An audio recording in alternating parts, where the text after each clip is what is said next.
right, we'll roll. Guys, how we doing? Good. How are you? Stay behind the cones. James, Dante's been here for a couple weeks now. How's he looked so far? How's he fit in the locker room? What's he been like? Yeah, good. I mean, as you guys know, we only get so much interaction with them as coaches, but what we have seen has been good. Also talking to the quarterbacks and the DBs and the receivers. He's also got a personality that I think comes in and meshes in our locker room really well. He's got a lot of humility, doesn't talk a whole lot. Obviously, he's from Pennsylvania, he's got friends on the team, so all those things I think also help, with the adjustment. Tested well in our initial testing. And then, talking to the guys on the team, they've been impressed with him out there. So I do think this level of training, no knock to anybody else or other programs or other schools, I do think this is different for him. And I think in a lot of ways that's exciting because the lifting and the running is at a very different level. And I think his body really has a chance to explode and develop over the time that hopefully we have him. So, so far so good. James, there's a few guys we didn't get a chance to see during spring ball. Tyler Warren, Theo Johnson at tight end, Tyler Elsden, and then also Keziah Izzard. Are you able to give any updated status as you're a couple months away from hitting the practice field again? Yeah, they're all good to go. We had a decent number of surgeries right after the season ended. So that's why we did it then. Obviously, they'd missed spring ball, but now they're all back and ready to go. And that's a lot of really good players and a ton of experience. You think about how critical the tight ends were for us last year. So to not have those two guys, for spring ball, in some ways, sometimes that's a blessing in disguise because now it forces the other guys to get a ton of reps. But the other thing I've been trying to talk to the wideouts about as well is, a lot of times the wideouts think they're just competing with the wideouts, right? Well, they're also competing with the second tight end. What gives us the best chance to win? Who should be on the field? Is it 12 personnel? Is it 11 personnel? So that's part of it too. But yeah, all those guys are back, fully doing workouts and should be ready for camp. I would also say, I think our depth is better than it's ever been since we've been here. So what I'm hoping is that, we can play a lot of guys on offense, defense, and special teams to be as healthy in the fourth quarter and as healthy at the end of the season as possible. And then kind of postseason too. So hopefully we can play a ton of guys to help with that too. James, did you come out of spring ball with a QB1? And if not, what is the schedule for figuring out who is going to be that guy? It's been a while since we've had to ask you these questions. Yeah, I think really every year it's the same philosophy. I think sometimes it's assumed, which I get it, but it's competition at every single position. A lot of things can happen between now and the season. So even when Sean Clifford was here for 14 years and left at 32 years old, he was competing for the starting job every single year. And if he would get beat out, that would have been his problem, not mine. So we have competition at every single position, every single year, returning starter or not. I think that's the right thing to do, not only for our entire program, but I also think for the starter. I was just doing an interview in there talking about having a running back room with Saquon Barkley and Miles. And I think at times there may have been some frustration with that, but I truly believe that type of competition in college really set them up to be successful in the NFL. Embracing that type of competition. Saquon always had somebody behind him trying to take reps away from him, and And Miles, as a young player, was trying to overtake Saquon. So I think that is a healthy position to be in, and we want that in every room at every position. With next year's Big Ten schedule coming out in a few hours, what are your thoughts on the reported Flex Project no division scheduling that's been out there? So It's above my pay grade. That's a Pat question, that's a commissioner question. I am excited and looking forward to getting prepared, this year for this season, for the schedule that we have, for West Virginia at our place to open the season. Those things are outside of my control, and really right now outside of my concern. When we have meetings as head coaches and ADs, we state our opinions very similar to the opinions that I stated when I was in the SEC as a head coach as well. And at that point, the commissioner's got to make a decision and move forward. It's the same way here. For me to make the best decisions, I got to hear from the players, I got to hear from the staff, I got to hear from the coaches, but then ultimately I got to make the best decision that I think is for Penn State, football specifically. So, West Virginia, training camp, Manny versus Mike versus Manny. All that good stuff is really my focus. James, to follow up on Mark's question regarding the quarterbacks, you have spoken highly about Drew recently. What do you see in him? What did you see from him this spring? How good can he be? Yeah, so a couple things. He's probably more of what we used to call the prototype in the NFL. That's changed. I mean, now there's guys that are 5'10" running around the NFL. Mobility has become a huge deal in the NFL, and that really wasn't the case in the past at that position. So he's more of kind of the old school prototype quarterback. He's 6'5", he's 242 pounds. I took him out to dinner the other day. He tried to convince me that he's leaner than he's ever been, even though he weighs more than he's ever been. I was like, interesting. Yeah. But is in a really good place, and I think the things that stand out is now it's year 2 in the same system. He's got a body type that's going to allow him to either withstand some hits, but I also think he has the mobility, and the size helps him sometimes step out of an arm tackle or a sack that a guy reaches out.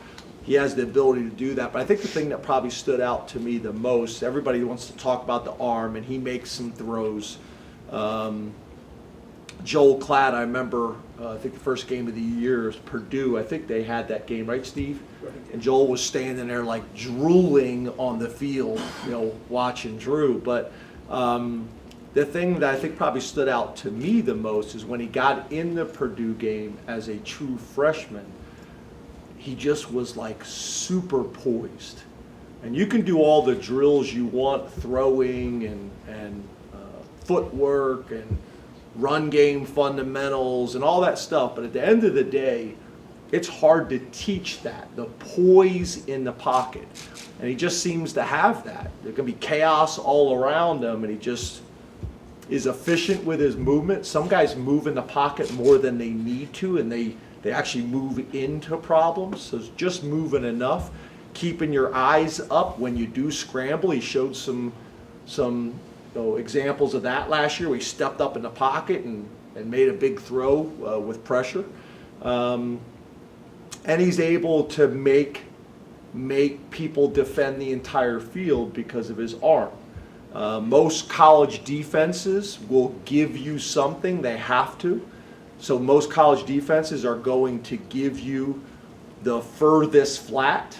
So say the ball's into the boundary, they're going to try to make throwing into the boundary in the middle of the field difficult, but they're going to give you the furthest flat, the field flat, because most colleges can't make those types of throws, whether it's an out or a hitch or a hinge or whatever you want to call it.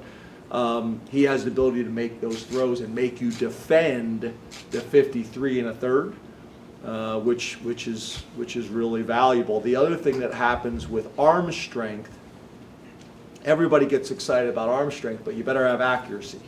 But when you do have arm strength and accuracy, it creates opportunities for yards after the catch. Because if I'm running the route on you and I have separation from you, but the ball comes and it's kind of doesn't have a whole lot of pace on it, now while I'm going to catch the ball, you're closing the distance and now it's a catch tackle. Where if that ball can get to you fast, where you still have separation, it creates an opportunity for run after the catch. So there's a lot of things like that to be excited about. He's also good in the meeting room. I think Sean Clifford, really helped with that. So there's a lot of things to be excited about, but we got to build on it and take the next step. Speaking of Sean Clifford, you guys see he had an unbelievable 2-minute drive in practice. You guys see that? They say, yeah. James, Chuck mentioned. Love it. Chuck mentioned Theo Johnson as someone that's stepping up from a leadership standpoint. How have you seen him take strides there? And obviously he was charged with 2 misdemeanors in the spring. Will there be any internal program punishments from that? So Theo Johnson and leadership in West Virginia, happy to talk about those things. Obviously having him back as a player, there's a ton of value in that. When you talk about leadership, it's very obvious to us right now as a staff and the players that it's really important for Theo to have a significant leadership role this year. You can see him trying to take on that role and being more vocal compared to how he's been in the past, and how his teammates are receiving that information. The impact he's having on others. So all those things have been great and valuable, and we're happy to have him back.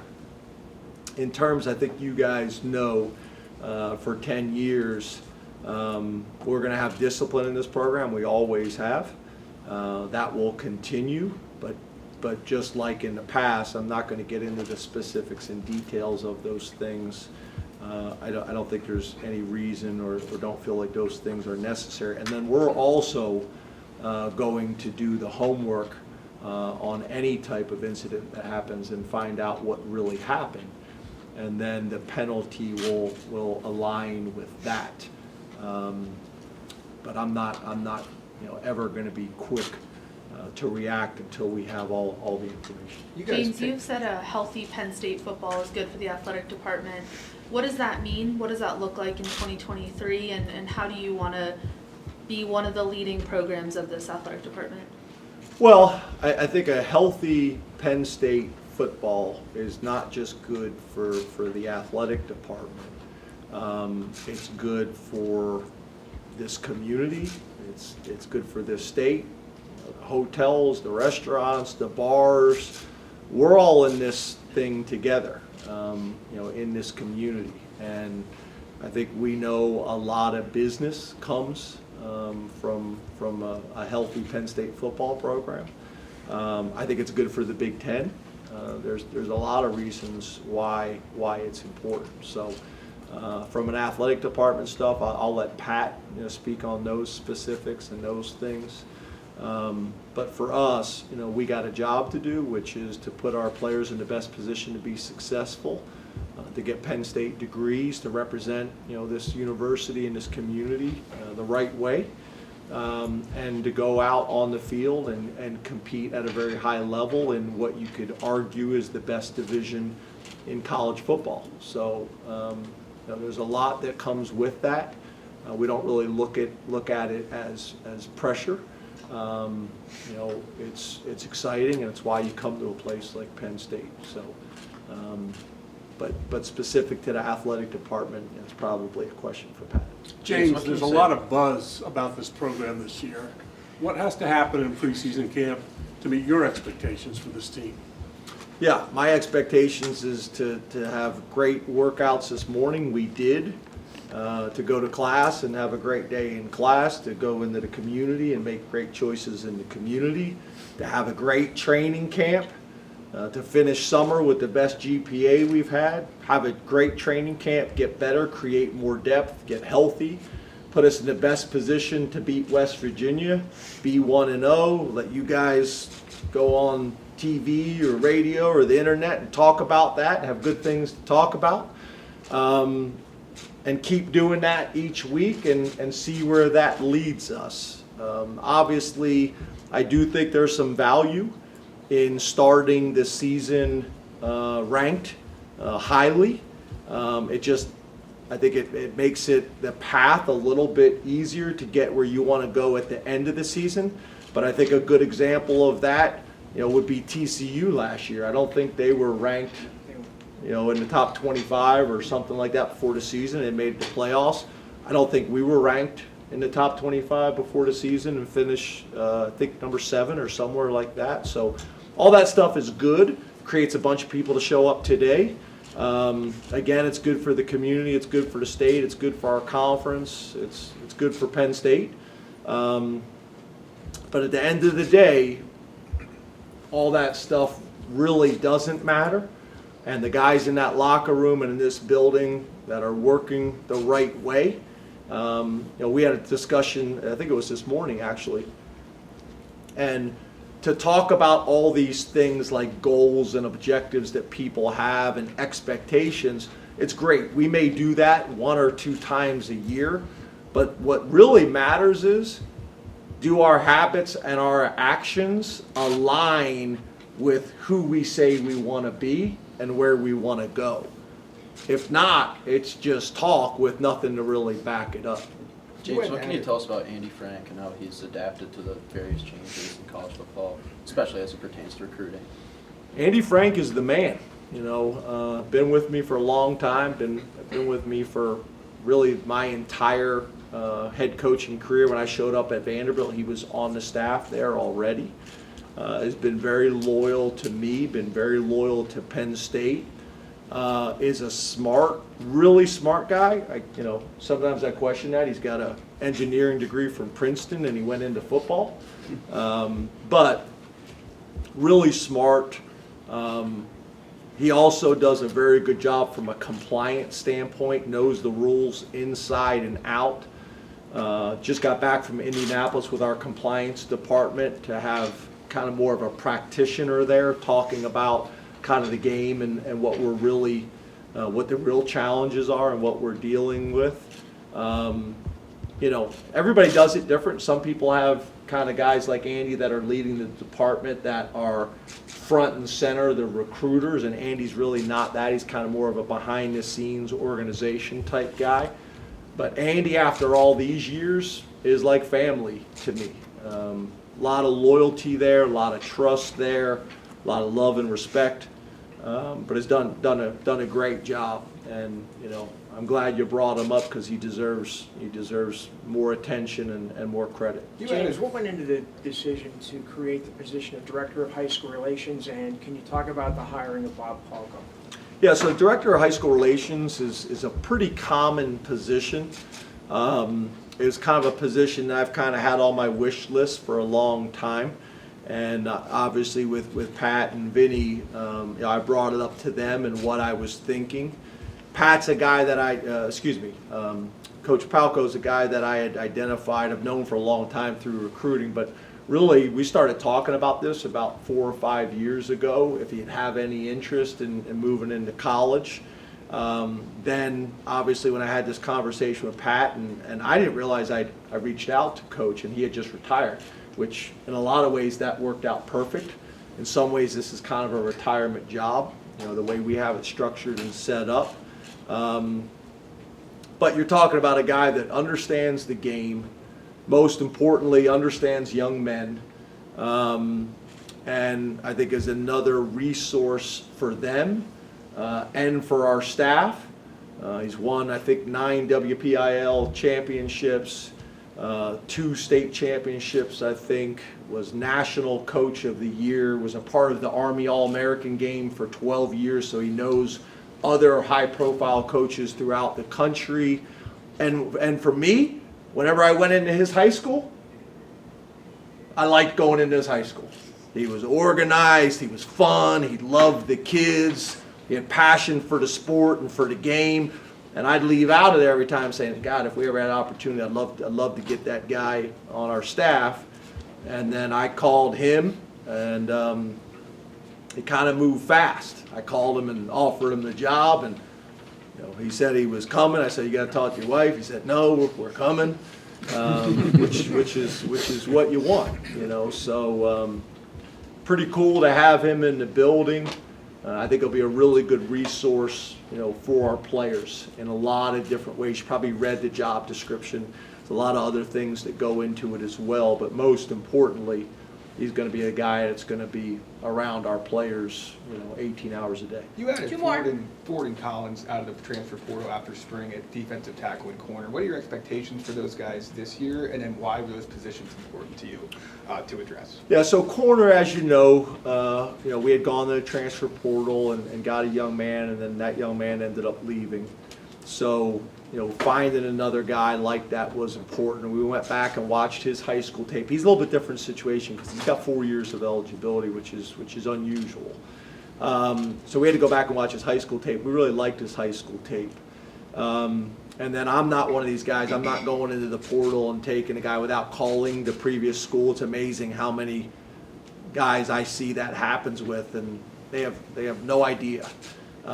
So for us, I called Mississippi State, had a good conversation with their head coach there, and he's come here and done well. He's tested well, he's quick and he's fast and he's explosive. He needs to eat a few sandwiches, but besides that, we've been impressed so far. And he's an awesome kid. Loved him and his dad on the visit, so that's been a good fit for us, and we'll see how that plays out, whether it's depth or whether it's starter or whether it's special teams. That's to be determined. That's up to him and what he does with the opportunity. And then I just felt like we needed a little bit more depth at D tackle. Again, those positions, there's a lot of physicality and contact. So having some guys with experience, at those positions and depth, being able to watch him on tape against Virginia and against Virginia Tech, and how he played against those opponents was helpful for us because we feel like that's got the best ability for us to kind of determine how his skills will transfer at this level. But then also obviously having Ricky Ronnie, one of my former staff members, as the head coach there, being able to call him and get feedback there as well. Varina High School, where Michael Robinson and Kavion Keys are from, that helped too.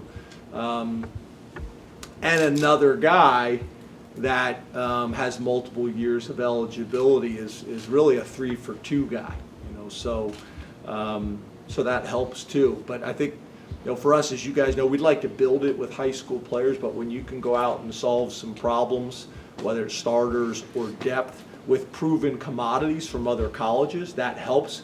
We also like the guys that have multiple years because it gives them time to adjust to. James, during the course of this spring, whenever we brought up receivers, you kept the list pretty short, the individuals you mentioned. I know Amari kind of shook that up at the blue-white game. Are you able to kind of share some progress within that position room now that you're a couple months removed from spring ball? Yeah, I thought Omari, the way he ended spring ball, I think really helped. I think that really helped us. Feeling like we had 3 guys that had done it in Beaver Stadium. Obviously, you got Malik Mega, who's played a ton of football here, and we're going to need him to continue to compete for one of those jobs. Malik McLean is a guy, there was a lot of buzz, especially from you guys, about him coming in. It's going to be interesting. He looked great this morning, running and moving around. I've heard great things about him. I noticed Caden Saunders, he kind of jumped out to me. Anthony Ivy's probably one of the more natural receivers that we have. There's a bunch of guys I could mention. I know I probably missed some guys, and some mom or guy's going to be upset with me. But there's a number of guys that I think have the ability. Liam's a guy that I don't think gets talked enough about. he's got a chance because he's got the intelligence and understanding the offense. He can play multiple positions. So I think we came out of spring saying, okay, we feel good that we got 2 and a question mark on 3rd, and then Omari came on. But I think there's more guys that are going to be a part of this conversation after training camp. I think there's guys that are close enough to having a chance to help us win in this conference. But they had to take a step, and a significant step, from the end of spring to the summer. But I think they're capable. We got a bunch of guys that are capable. And Caden Saunders this morning I thought looked really good. So there's some guys that are going to have an opportunity to go win a role, and a significant role, but they got to go do it. They got to go do it. We don't make any promises around here. You get what you earn. If you can help us beat West Virginia, you'll be on the field. Thanks, James. Thank you. Yeah. One last question. James, I know heading into spring, you mentioned leadership being a point of emphasis. I know we're still 2 months away from the start of preseason camp, but how do you feel that's been developed, and your thoughts on it right now? Yeah, I think it's going to look different than it did last year. But I think, someone brought up the question about Theo, and I think said that Chuck had mentioned that he's really doing a good job with leadership. So it's just going to look different. I think we're going to have more voices doing it to get the same type of impact that we had from a small, experienced group last year. Kind of go off on a different tangent, and then I'll shut up, Chris, I promise. Probably the position I'm most excited about right now, for a lot of different reasons, is defensive tackle. Devon Elise is a guy I'm super proud of right now. He's always had the ability. He's as charismatic of a leader as we have. But he is working at a level that he's never worked at before. And I'm really excited about him. Hakeem Beeman, I think, has got a chance to be one of the better D tackles in the country. But as you guys have heard me say before, some of our defensive tackles need to put some size on. Hakeem's bigger than he's been in a long time. And we got a chance to have, I think, one of the best D-lines in the country from a depth and a talent standpoint, but also a size standpoint. Zane Durant's bigger and stronger than he's been. Hakeem Beeman's bigger and stronger than he's been. Devon Elise is working in a way that I've never seen him work before. So right now, that's a position group that I'm really excited about. That I think has a chance to take us to the next level on defense. And as you guys know, last year our biggest question mark coming into the season on defense was linebacker, and pretty much those guys are all back. So we got a chance. We just gotta back it up with the work right now. Thank you. Appreciate it. Thanks. Thank you.